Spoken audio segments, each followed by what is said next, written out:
A Lost King. The Ethengror warrior was sparring against a magician, or at least another warrior pretending to be a magician. She was armed with a short, single-edged knife, but it was a beautiful piece with an ornate hilt.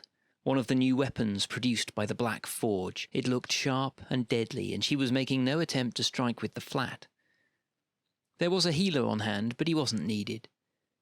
Her opponent had a long wooden staff and was using it expertly to keep the distance between the two.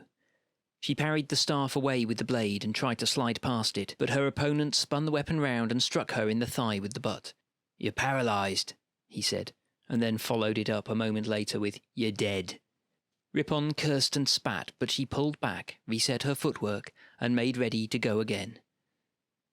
She nodded at her sparring partner, and he raised the heavy wooden staff in response, and the two began to circle each other again. Ripon's aging grandfather, Garan, looked on with obvious pride in his eyes. He was nearly 80, but his own scram hung in a tooled leather scabbard at his side. He grinned at the Imperial Orc stood next to him, sharing his obvious joy to see his kin armed and sparring. "She's good, isn't she?" he asked. Skywise Brock looked at the Ethengror warrior. It wasn't exactly a fair fight, but even so, they'd been sparring for an hour now and she hadn't once got within 3 feet of the magician. "Yeah," he said diplomatically. "She's really good." Worried that Ripon might require him to lie again, he swiftly changed the subject. "You definitely going to join us now that you've got weapons of your own, then?" he asked nonchalantly. It wasn't really meant as a serious question, more a way to change the subject, but Ripon pulled his shoulders back and breathed in, pondering the question as if they had been asked to give a name to the Creator. For a few moments he said nothing, but finally he responded in a stentorious voice. "Yes, I believe that we will. We shall join our sept with yours. It is our will that this be done." From the way he spoke, it sounded a bit like he'd made that decision personally, which was pretty rich given that, as far as Brock could tell, Ripon was an aging wheelwright. To be fair, he was a really good wheelwright, but even so, he was not exactly the nominated leader of his people. Mind you, all the Ethengror tended to speak like that at times, as far as he could tell. Apparently it was what their ancestors said to them, kept telling them they were kings of the whole world or something. So he'd heard. He was pondering what that must be like when he realised his new friend was still talking. "We shall join with the other septs. We will not do them the dishonour of making them join second. We will join you together. The Imperial Orcs will become the Ethengror, the Ilaraum, the Yarende, and..." He stopped for a moment, clearly stuck for words. "And whatever name your sept chooses." The last words were halting. He struggled for a way to speak without sounding disrespectful, something the aging Ethengror clearly found almost painful. "Oh, we'll always be the Imperial Orcs," said Brock cheerfully. Ripon glanced at Brock as if surprised, but then he recovered and nodded his head slowly as if his guest had said something deeply profound. That same melodramatic tone was back. "Then the Imperial Orcs will become 4 great septs," he intoned. "The Ethengror, the Ilaraum, the Yarende, and the Imperial Orcs." He put a lot of emphasis on the last part, as if trying to back up Brock's point. It was absolutely clear that he was intentionally trying as hard as possible not to insult Brock, and yet it was still grating on Brock's nerves. "You're paralysed," called the magician. "Maybe she needs a bow," Brock suggested innocently. Overview. The Imperial Orcs have completed 2 of the 3 great follies that were requested by their new allies, the Ethengror, the Ilaraum, and the Yarende.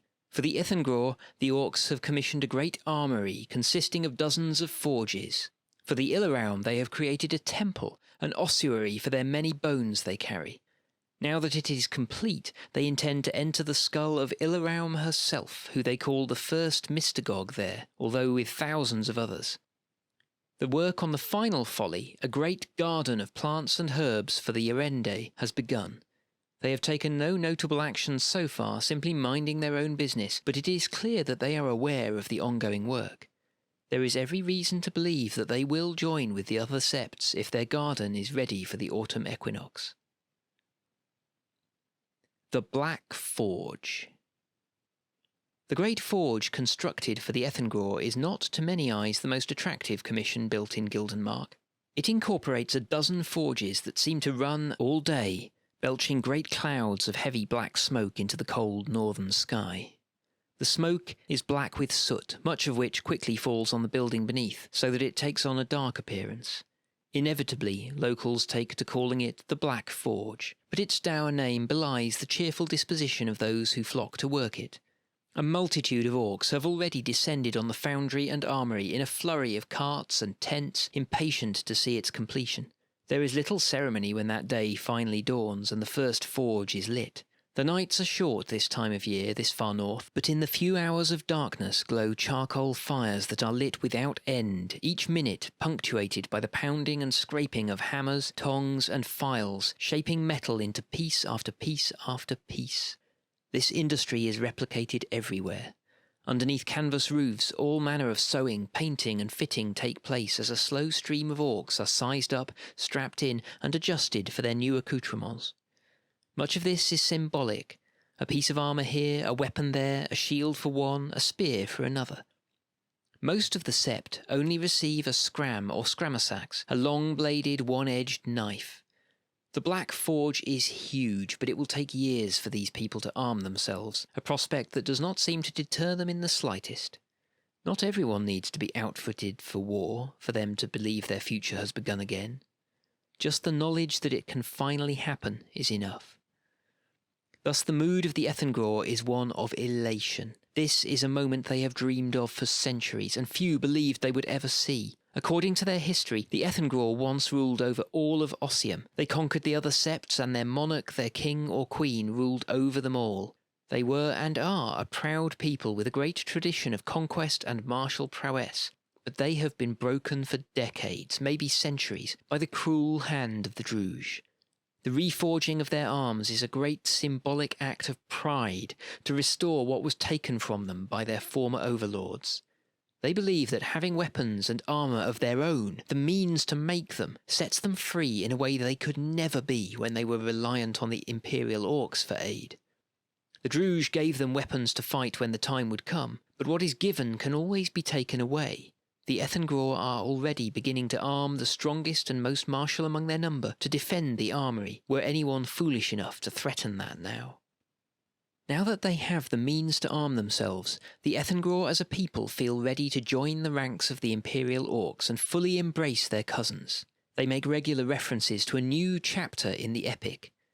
This cornerstone of Ethengraw culture is some sort of epic poem, a collection of all the great deeds performed by Ethengraw that is deemed worthy of being recorded for posterity. There is no one true version of the epic. Each group will keep their own version, and people may differ on whether something is worthy or not. The Druj destroyed all paper copies of the epic centuries ago, so it was reduced to an oral tradition that is only now being recorded again in a fragmented way. The epic is central to the Ethengraw's outlook on life. At first it appears that the Ethengraw believe that the epic is what enables their people to cross the howling abyss, that those whose lives are recorded in the great tale are somehow enabled to cross the abyss. Those whose lives are not recorded in the epic are lost. However, closer discussion with their shamans reveals a deeper truth. For the Ethengraw, it is not that the epic allows you to cross the abyss. Rather, being part of the epic is what they mean by crossing the abyss. They don't distinguish between those two things as if they were different. The epic is not some power that enables you to make the journey. Rather, the howling abyss is the metaphor, a fanciful literary device to describe the fate that befalls those who fail to become part of the epic. With the armoury complete, the Ethengraw become more keen to share their traditions with their kin. They explain about the epic, but they also take an interest in the virtues, and legionary preachers are given a warm reception with throngs of workers downing tools to listen to sermons with great intent and nods of approval, till some steward gets the hastily gathered mass back to their duties. They seem to regard ideas like ambition, wisdom, vigilance, courage, prosperity, and so forth as part of the great qualities they expect of their leaders.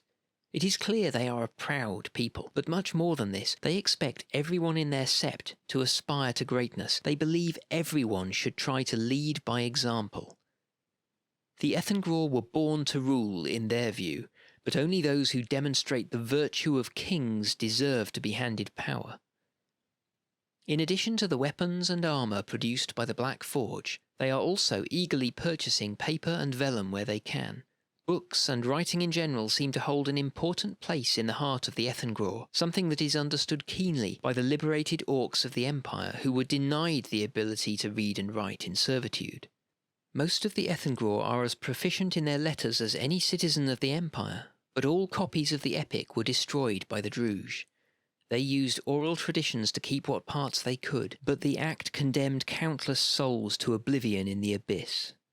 Now they are eagerly buying stacks of blank books and paper traded from Gildemark. They are preparing for the next chapter of the epic, or so they say. As spring stretches into summer, the ringing of hammers can still be heard through the alpine valleys as this great work continues.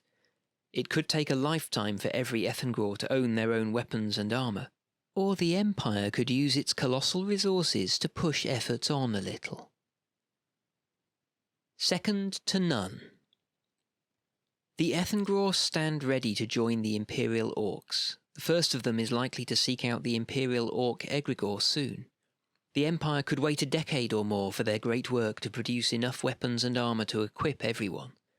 The Ethengraw have all the foundries and forges they need to carry out the task. Their problem is they need huge amounts of mithril and money to pay for the coal to coke their forges. They expect to be able to sort that themselves, but it will take a generation, and the Empire might not feel they want to wait that long. The Empire could begin raising another Imperial Orc army now if they wished. The Ethengraw would be only too delighted to be provided with the mithril they need to outfit entire regiments with armour, weapons and shields. They have an entire sept of people eager to fight. They have the means to equip themselves. They just need the materials and the money to pay for it.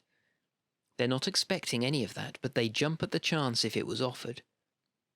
There is one significant caveat. The Ethengraw are proud. Very proud.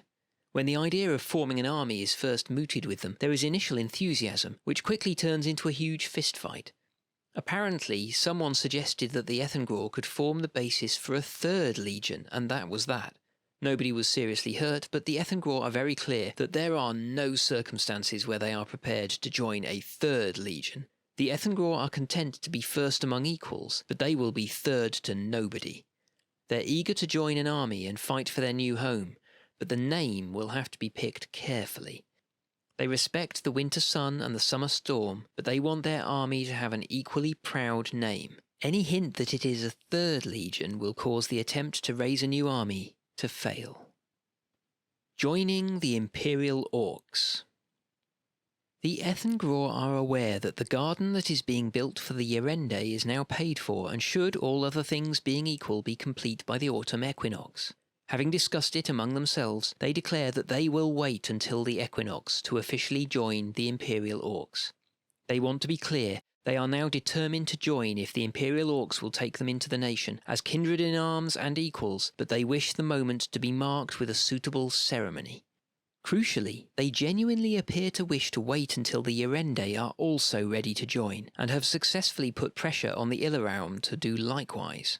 They explain that the three septs left Ossium together, and while they understand why the Imperial Orcs chose to build the Ethengraw armoury first, they completely ignore the fact that the ossuary was begun around the same time.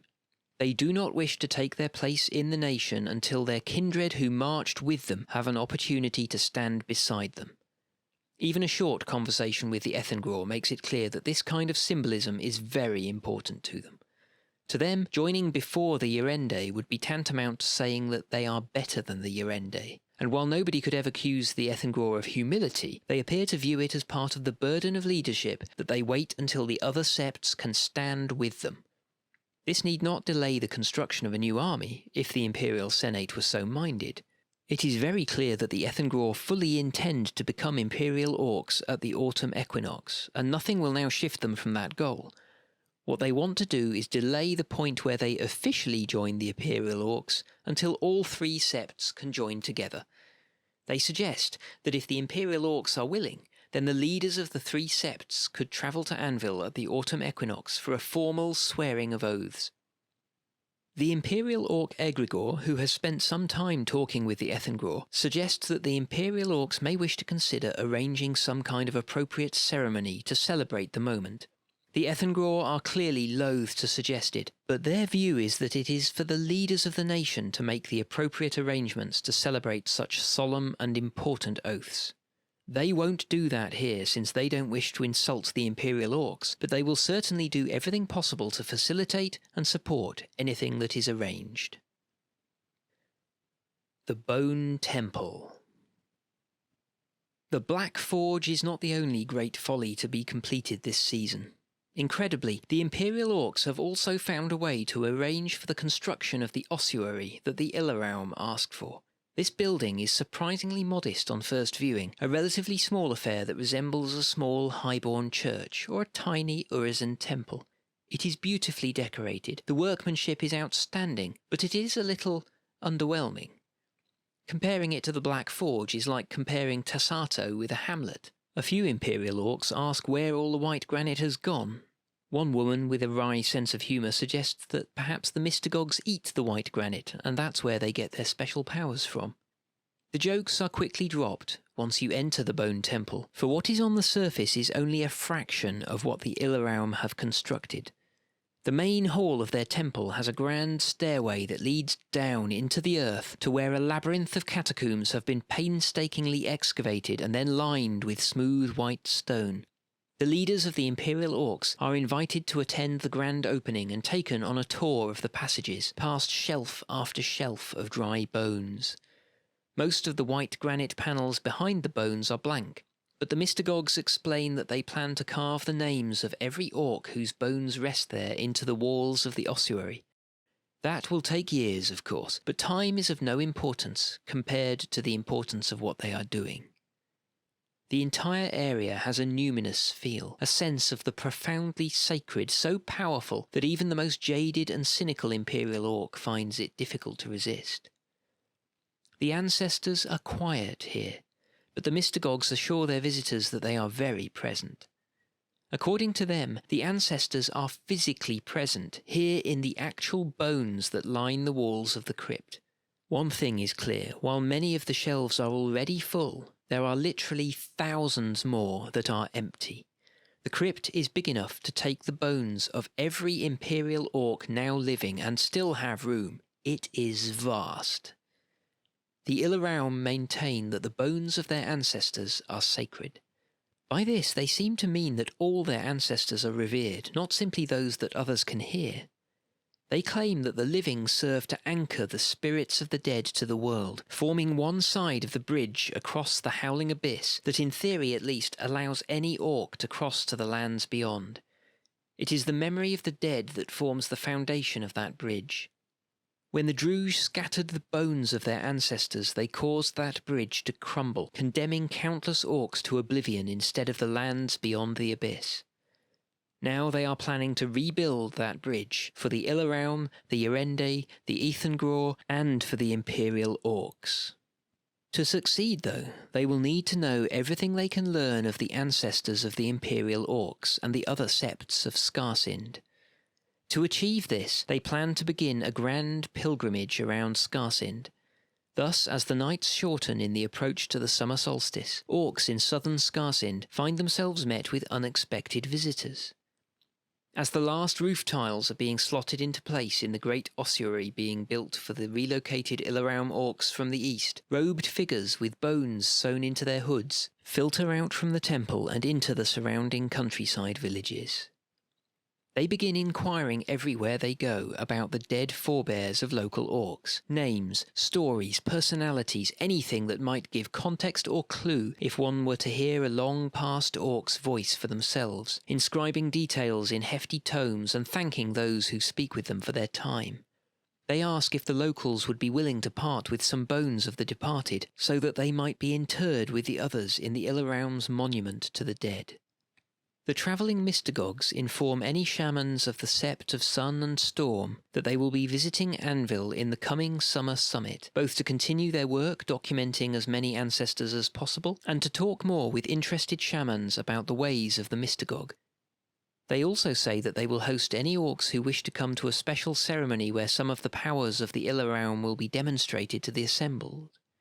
The shamans should expect a visit at 8:30 on the Saturday if they wish to speak to the mystagogues, with the conjunction to the ceremony happening around an hour and a half after the mystagogues arrive, at 10:15 p.m. Joining the Imperial Orcs. The Ilaraum have been asked by the Ethengror to wait until the autumn equinox before officially joining the Imperial Orcs, so that the three septs can join together. There is a degree of eye-rolling by some of the Ilaraum over this request, but they seem content to delay another season out of respect for the wishes of the other septs. They do agree with the Ethengror that it would be good for the moment to be celebrated in some way that the ancestors can witness. They share the Ethengror's view that the existing Imperial Orcs should be given an opportunity to arrange this. However, they are quite happy to take the matter in hand if it does not interest those in the nation. Unlike the Ethengror, they are more than happy to take charge of the matter if others will not. Participation. Ilaraum. There is not enough room in the Bone Temple for every Imperial Orc in Skarsin to visit the shrine, but the Ilaraum are keen for every Imperial Orc to feel the connection with their ancestors, and they have invited all of the most important Imperial Orcs, the characters who attend Anvil, to visit the shrine first. Any Imperial Orc player character may choose to roleplay that their character took the opportunity to tour the crypt. If you chose to do so, you would have encountered a vast chamber of passages, the first 100 yards of which are lined with bones, while the rest is open and ready to receive them. The area is profoundly still and quiet. You cannot hear the ancestors at all while you are in the crypt, no matter how loudly you would normally hear them. However, the place feels numinous and spiritual in a way that is difficult for even the most cynical or worldly character to ignore. Any character that visited the temple gains 1 additional hero point on top of their normal allocation. If you do not normally have any hero points, you now have 1 hero point. This hero point can be spent in any of the normal ways and can be replenished normally. This effect will fade before the start of the next event. It covers the summer solstice and the 3 months that follow only. Whenever you use this additional hero point, you may choose to have your character hear a new voice, an ancestor you have not heard before. This ancestor is new and unknown to you. Their advice will be unpredictable as always, but is likely to be pertinent to your situation. The Sun and the Spear. At the recent summit, Archmage Gralka submitted a judgment to the Imperial Orc Assembly reminding everyone of the importance of names, and calling on the nation to recognise the descendants of Thrace as the Sept of the Sun and Storm. The judgment was carried unanimously and with a greater majority, a clear sign that it enjoyed the support of the preachers of the nation.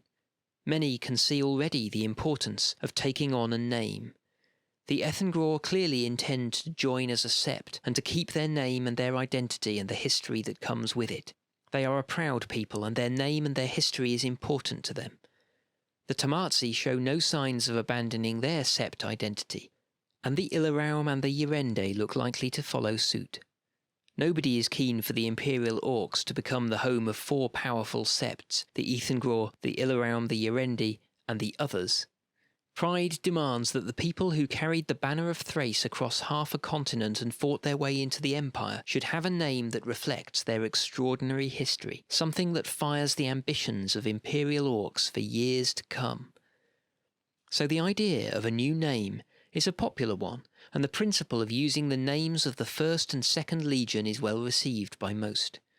What better way to reflect the history of the 2 legions and their importance? Unfortunately, there is a clear flaw. The name is something of a mouthful. The Sept of the Sun and the Storm does not trip off the tongue. It's long and convoluted, and it is impossible to imagine that it won't rapidly be shortened to something easier to say. In fact, why not just embrace the inevitable and call the Sept the Sunstorm?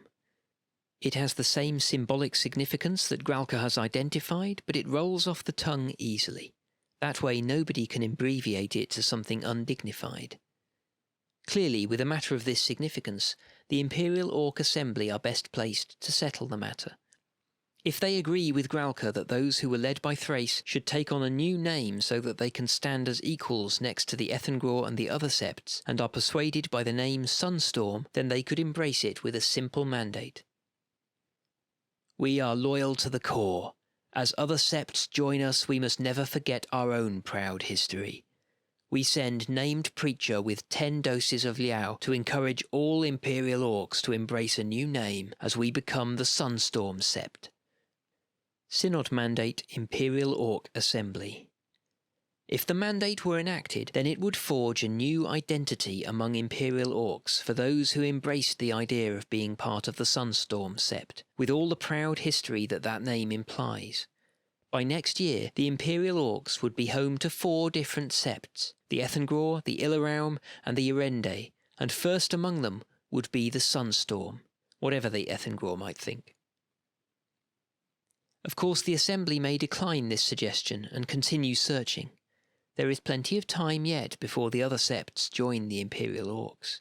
People are receptive to the idea. The majority of Orcs agree that a name for their sept would be good, but whatever the Assembly ultimately decide, it needs to trip off the tongue if it is going to be adopted by the nation.